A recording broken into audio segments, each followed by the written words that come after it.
Hello everyone কেমন আছো? আশা করি সবাই ভালো আছো। রূপা কিচেন কুইন তরফ থেকে সবাইকে স্বাগত। দেখো আজকে আমি খুব শর্টে অল্প সময়ের মধ্যে রান্নাটা দেখাবো। দেখো এখানে তো তোমরা দেখতেই পাচ্ছ আদা রসুন পেঁয়াজ টমেটো ধনেপাতা দিয়েই আমি প্রথমে ভেজে নেব। আর তারপরে এখানে তো আছে মাছ ভাজা। আর দেখো মশলাটা তো প্রায় হয়েই গেছে।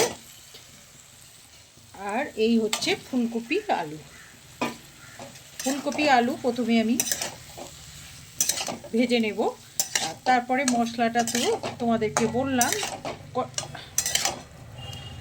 ভেজে নেব, মশলাটাও আমি ভালো করে ভেজে নেব। তারপরে ফুলকপি আলু তো মশলার সাথে কষিয়ে নেব।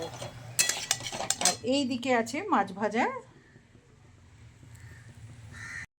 আমি এইদিকে সব মশলা দিয়ে আলু ফুলকপিটাকে ভালো করে আমি ভাজা করে নেব। আর এবার আমি জলটাও দেব, আস্তে আস্তে এবার জলটা দেব।